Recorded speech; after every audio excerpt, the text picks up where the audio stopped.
বন্ধুরা, আজকের পর্বে এমন কিছু ঘটতে চলেছে যা হয়তো এই গল্পের ইতিহাসই বদলে দেবে। দীর্ঘদিন ধরে চলা সেই বহুল আলোচিত মামলার রায় ঘোষণার মুহূর্ত অবশেষে এসে গেছে। আদালতে দাঁড়িয়ে ডিনার ভবিষ্যৎ নির্ধারণ হবে মাত্র কয়েকটি শব্দে। কিন্তু প্রশ্ন হল, সবকিছু কি সত্যিই এখানে শেষ হয়ে যাবে, নাকি ঠিক রায় ঘোষণার পরই সামনে আসবে এমন এক নতুন সত্য যা পুরো মামলাকেই নতুন দিকে ঘুরিয়ে দেবে?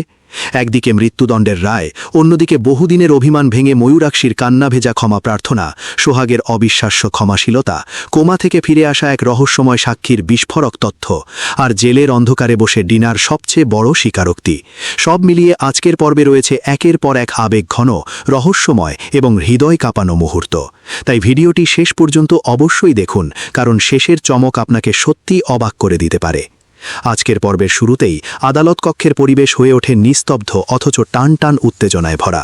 দীর্ঘদিন ধরে চলা এই আলোচিত মামলার চূড়ান্ত রায় ঘোষণার দিন হওয়ায় আদালতের প্রতিটি কোণে যেন নিঃশ্বাস বন্ধ করে অপেক্ষা করছে সবাই। সংবাদ মাধ্যমের নজর, আইনজীবীদের উৎকণ্ঠা, পরিবারের সদস্যদের চোখে অজানা আশঙ্কা, সব মিলিয়ে পরিবেশ যেন এক অদৃশ্য চাপের ভারে নুয়ে পড়েছে। একদিকে অভিযুক্ত ডিনা শেষ মুহূর্ত পর্যন্ত নিজেকে সামলে রাখার চেষ্টা করে। তার বিশ্বাস, হয়তো শেষ মুহূর্তে কোনো অলৌকিক ঘটনা ঘটবে, হয়তো আইনের ফাঁক গলে আবারও সে বেঁচে যাবে। কিন্তু অন্যদিকে সোহাগ, সূর্য, ময়ূরাক্ষী এবং পরিবারের অন্য সদস্যরা নিঃশব্দে বিচারকের দিকে তাকিয়ে থাকেন। তাদের চোখে একদিকে ন্যায় বিচারের প্রত্যাশা, অন্যদিকে দীর্ঘদিনের মানসিক যন্ত্রণার অবসানের আকাঙ্ক্ষা স্পষ্ট হয়ে ওঠে। কয়েক মুহূর্তের গভীর নীরবতার পর বিচারক যখন কঠোর কণ্ঠে রায় পড়া শুরু করেন, তখন পুরো আদালত কক্ষ যেন সময়ের মধ্যে থমকে যায়। প্রত্যেকটি শব্দ যেন উপস্থিত সবার হৃৎস্পন্দন আরও দ্রুত করে তোলে। অবশেষে সেই বহুল প্রতীক্ষিত ঘোষণা আসে, ডিনার বিরুদ্ধে মৃত্যুদণ্ডের রায়। কথাগুলো উচ্চারিত হবার সঙ্গে সঙ্গেই আদালত জুড়ে নেমে আসে এক ভয়াবহ নীরবতা। কেউ কোনো কথা বলতে পারে না। ডিনা যেন নিজের কানকেই বিশ্বাস করতে পারে না। এতদিন ধরে নিজের বুদ্ধি, প্রতারণা আর একের পর এক ষড়যন্ত্রের মাধ্যমে সবাইকে নিয়ন্ত্রণ করে আসা মানুষটি আজ আইনের কঠোর বিচারের সামনে সম্পূর্ণ অসহায়। মুহূর্তের মধ্যেই তার মুখের আত্মবিশ্বাস উধাও হয়ে যায়। চোখে ভেসে ওঠে ভয়, অনিশ্চয়তা আর নিজের ভবিষ্যৎ হারিয়ে ফেলার আতঙ্ক। সে যেন প্রথমবার উপলব্ধি করতে শুরু করে, অন্যায়ের পথ যতই শক্তিশালী মনে হোক, একদিন না একদিন সত্যের কাছেই তাকে মাথা নত করতেই হয়। রায় ঘোষণার পর পুলিশ যখন ডিনার হাতে হাতকড়া পরিয়ে আদালত কক্ষ থেকে বের করে নিয়ে যেতে শুরু করে, তখন উপস্থিত প্রত্যেক মানুষের মনে জন্ম নেয় এক অদ্ভুত অনুভূতি। কেউ মনে মনে স্বস্তির নিঃশ্বাস ফেলে, কারণ তারা বিশ্বাস করে অবশেষে ন্যায় বিচার প্রতিষ্ঠিত হয়েছে। আবার কেউ ভাবতে থাকে, এত বড় শাস্তির পরও কি সত্যি সব রহস্যের শেষ হয়ে গেল, নাকি এখনও এমন কিছু অজানা সত্য লুকিয়ে রয়েছে যা সামনে এলে সবাইকে আবারও বিস্মিত করবে। আদালতের বাইরে দাঁড়িয়ে থাকা মানুষজনের মধ্যেও শুরু হয়ে যায় নানা আলোচনা। কেউ ডিনাকে অভিশাপ দেয়, কেউ আবার বলে একজন মানুষ কিভাবে এতটা নিষ্ঠুর হয়ে উঠতে পারে। ঠিক তখনই ঘটে আরেকটি আবেগঘন ঘটনা। এতদিন নিজের অহংকার, ভুল সিদ্ধান্ত আর একগুয়েমির কারণে পরিবারের ভেতর দূরত্ব তৈরি করা ময়ূরাক্ষী আর নিজেকে সামলাতে পারে না। ডিনাকে আদালত থেকে নিয়ে যাওয়ার দৃশ্য দেখেই তার বুকের ভেতরে জমে থাকা অপরাধ বোধ যেন বিস্ফোরিত হয়ে ওঠে।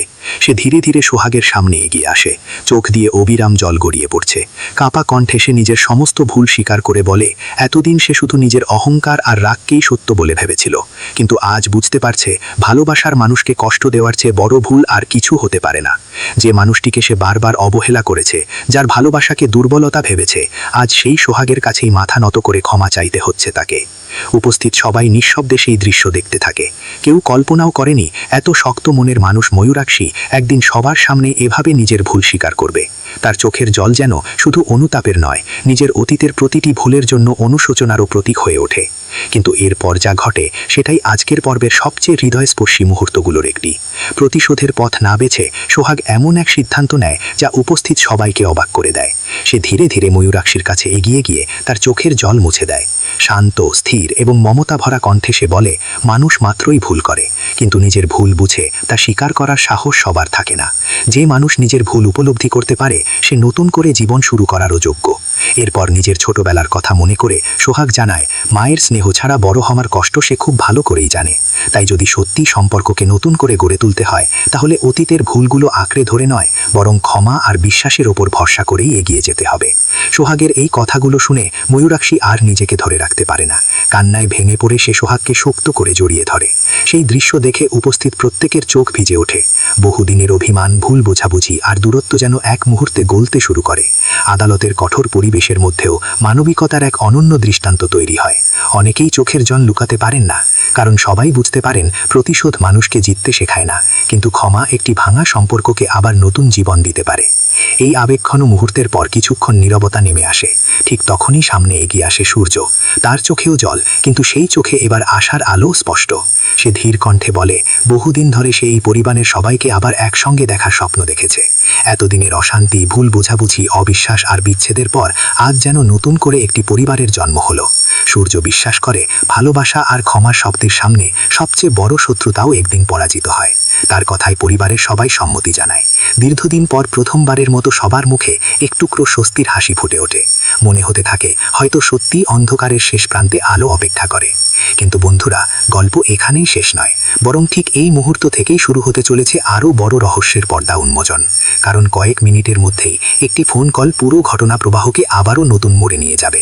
যে খবর শুনে শুধু সূর্য বা সোহাগ নয়, পুলিশও হতবাক হয়ে যাবে।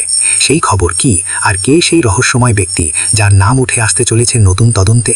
সেই অবিশ্বাস্য ঘটনা জানতেই অপেক্ষা করুন পরবর্তী অংশের জন্য।